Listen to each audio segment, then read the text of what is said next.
అప్పులకు సంబంధించి చూసుకుంటే కూడా సార్ ఎస్బీఐ కూడా కొన్ని నివేదికలు ఇచ్చింది. ఎఫ్ఆర్బిఎం లిమిట్కి ఇంకా లిమిట్ ఉంది, ఇంకా తెచ్చుకునే అవకాశం ఉన్నప్పటికీ కూడా జగన్మోహన్ రెడ్డి గారు ఇంకా లిమిట్ లోపలే తెచ్చుకున్నారు. స్టిల్ ఇప్పటికీ 1.5% లిమిట్ ఇంకా తెచ్చుకునే దానికి అప్పులు చేసేదానికి కూడా ఉంది అనేటువంటిది.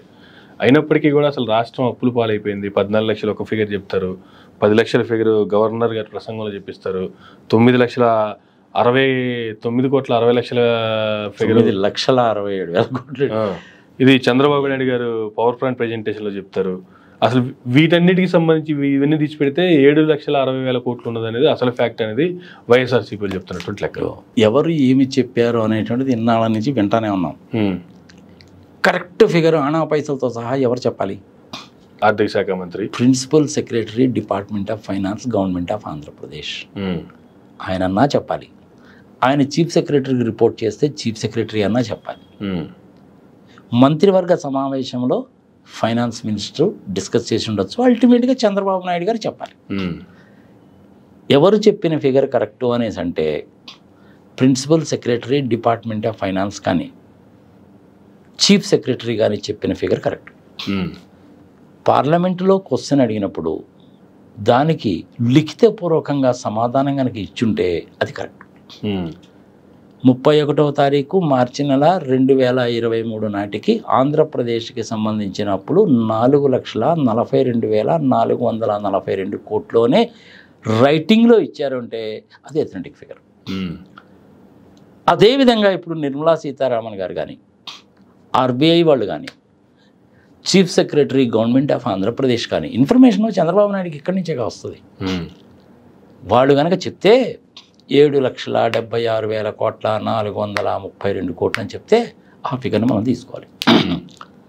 ఎలక్షన్లో అప్పుడు ఏం చెప్పారంటే వీళ్ళు 14 లక్షల కోట్లని యనమల, 12 లక్షల కోట్లని చంద్రబాబు నాయుడు, 10 లక్షల కోట్లని పురంధరేశ్వరి.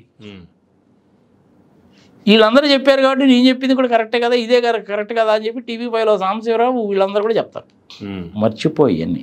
సార్ ఎథనెటిక్ పర్సన్ ఎవరో పార్లమెంట్లో క్వశ్చన్ అడిగినప్పుడు మినిస్టర్ చెప్తే నిర్మలా సీతారామన్ చెప్పొచ్చు, లేదా deputy minister or state independent rank finance minister కనుక చెప్తే అది కరెక్ట్. ఎందుకంటే ఒకసారి పార్లమెంట్లో నువ్వు అడిగిన క్వశ్చన్కి సార్ ఎథనెటిక్గా ఇన్ఫర్మేషన్ చెప్పి రైటింగ్లో ఇచ్చావు అంటే అందులో తప్పు కనుక ఉంది అంటే శిక్షార్హుడు.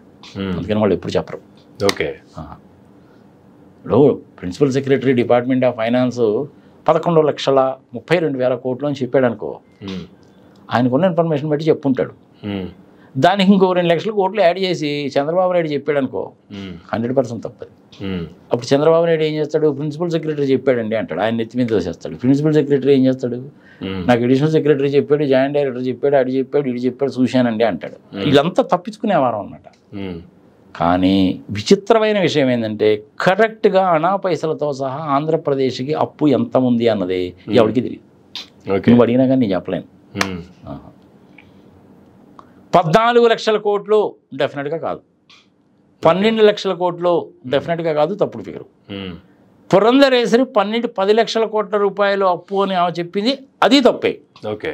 అంతకుముందే పార్లమెంట్లో అడిగిన క్వశ్చన్కి 4,42,442 కోట్లు అని చెప్పి ఫైనాన్స్ మినిస్టర్ ఇన్ రైటింగ్లో ఇచ్చినప్పుడు అది ఎథనెటిక్ ఫిగర్. 2023 మార్చికి. మరి ఇప్పటికెంత? 31 జూలై 2024కి అప్పు ఎంత అంటే ఎవరు చెప్పాలంటే principal secretary department of finance చెప్పిందే కరెక్ట్. ఆయన ఇన్ఫర్మేషన్ ఇస్తేనే ఆర్బీఐ తెలుస్తుంది. ఆర్బీఐ వాళ్ళు ఏం చెప్తారు? 31 జూలై 2024 వరకు ఆంధ్రప్రదేశ్ గవర్నమెంట్ మా దగ్గర చేబదుల కింద ఓవర్ డ్రాఫ్ట్ కింద ఇదిగో ఇంత తీసుకున్నారండి అని చెప్తారు. అది వాళ్ళ ఫిగరు. సో ఇట్లా రకరకాల ఫిగర్లు ఉంటాయి. కానీ ఆంధ్రప్రదేశ్ జనాభా ఎంత సెన్సస్ చేస్తే కానీ తెలియదు. ఆంధ్రప్రదేశ్కి అప్పు ఎంత ప్రిన్సిపల్ సెక్రటరీయే చెప్పచ్చు. ఆంధ్రప్రదేశ్లో 1వ తరగతి నుంచి 10వ తరగతి వరకు చదువుకుంటున్న పిల్లలు ఎంతమంది principal secretary department of education చెప్పచ్చు. ఆంధ్రప్రదేశ్లో హాస్పిటల్స్ ఎన్ని ఉన్నాయి, బెడ్ కెపాసిటీ ఎంత ప్రిన్సిపల్ సెక్రటరీ కానీ ఆరోగ్య మంత్రి కానీ చెప్పచ్చు. వీళ్ళ దగ్గర ఎవరి దగ్గర కూడా ఇన్ఫర్మేషన్ ఉండదు కాబట్టి నువ్వు ఏ ఫిగర్ అని నమ్ముతావు చెప్పు. ఇంతకుముందు ఒకసారి లాస్ట్ ఇయర్ మీరు అడిగినప్పుడు చెప్పాను నేను, ఆంధ్రప్రదేశ్ పాపులేషన్ ఎంత అంటే సెన్సస్ తీయలేదు కాబట్టి తెలియదు. 1955-56 సంవత్సరం నుంచి బర్త్ రేట్ ఎంత, డెత్ రేట్ ఎంత, మైగ్రేషన్స్ ఎంత అని కనుక క్యాలిక్యులేట్ చేస్తే ఒక రిగ్రెషన్ అనాలిసిస్ ప్రకారము ఇంచుమించుగా 5,40,00,000 మంది ఆంధ్రప్రదేశ్ పాపులేషన్ ఉండవచ్చును లాస్ట్ నేను అడిగినప్పుడు చెప్పా. ఇప్పటికి కూడా మనకు కరెక్ట్ ఫిగర్ తెలియదుగా, సెన్సస్ ఇస్తే కానీ తెలియదు. ఆంధ్రప్రదేశ్ భూభాగం ఎంత అనేసి అంటే 4,02,00,000 ఎకరాలు అనేసి అంటే అది పబ్లిష్డ్ ఫిగర్. అది ఆంధ్రప్రదేశ్కి 974 కిలోమీటర్ల తీర ప్రాంతం ఉంది అనేసి అంటే అది పబ్లిష్డ్ ఫిగర్. అది అంతే కదా. 4,14,00,000 మంది ఓటర్లు అంటే పబ్లిష్డ్ ఫిగర్. అది కానీ పోలింగ్ జరిగిన తర్వాత ఏం జరిగింది? 81.86% ఆంధ్రప్రదేశ్లో పోలింగ్ జరిగింది అని వాళ్ళు చెప్పిన దాని ప్రకారం క్యాలిక్యులేట్ చేస్తే 3,38,00,000 మంది రావాలి. కానీ ఎలక్షన్ కమిషన్ వాళ్ళు పబ్లిష్ చేసిన డేటా తీసుకుంటే 3,31,00,000 వచ్చింది. అది మరి రెండింటిలో ఏది కరెక్ట్? అందుకనే అసోసియేషన్ ఫర్ డెమోక్రటిక్ రిఫార్మ్స్ వాళ్ళు కానీ, ఏడీఆర్ వాళ్ళు కానీ, ఓట్ ఫర్ డెమోక్రసీ అనేటువంటి వాళ్ళు కానీ అందుకని మొన్న ఫిగర్లు చెప్పారు. దేశవ్యాప్తంగా ఇన్ని తేడాలు వచ్చినాయి, అప్రాక్సిమేట్లీ 5 కోట్ల ఓట్లు అనేటువంటిది తేడా కనపడుతుంది.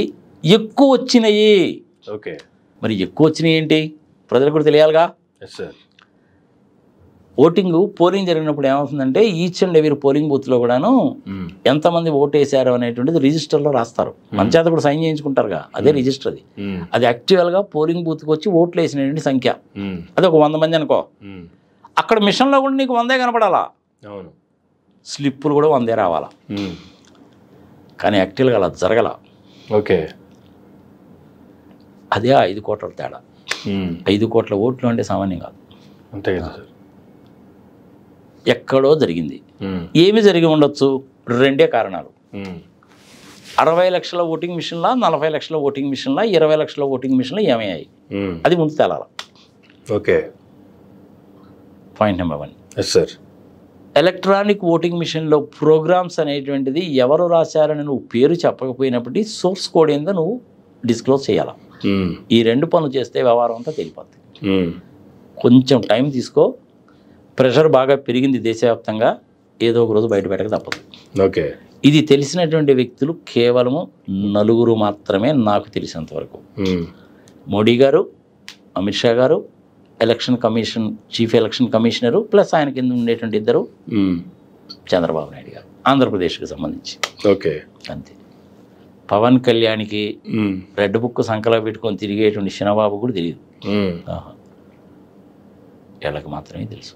Okay, తప్పేదో జరిగిపోయిందబ్బా sir. జరిగిపోయిందాన్ని నువ్వు ధైర్యంగా ముందుకు వచ్చి ఒప్పుకున్నావు అనుకోండి, ఎస్ నేను ప్రోగ్రామ్ ఏ విధంగా రాయించాను, నేను గెలిచిన మాట వాస్తవమే, ఇది డెమోక్రసీలో జరగకూడదు, బుద్ధి గడ్డిదించి చేశాను, కేవలం అధికారంలోకి రావడానికి నన్ను క్షమించండి. రాష్ట్రపతి గారు ఇదిగో జరిగింది, ఏదో జరిగిపోయింది, ఆంధ్రప్రదేశ్లో మళ్ళీ రీపోలింగ్ పెట్టండి. పెద్ద మనిషి చేసే పని, నీతిపరుడు నిజాయితీపరుడు చేసేటువంటి పని, దేశ అభివృద్ధిని కోరుకునేటువంటి వాళ్ళు చేసేటువంటి పని. చేస్తారా లేదా వాళ్ళ విజ్ఞతగా వదిలేస్తాం సార్.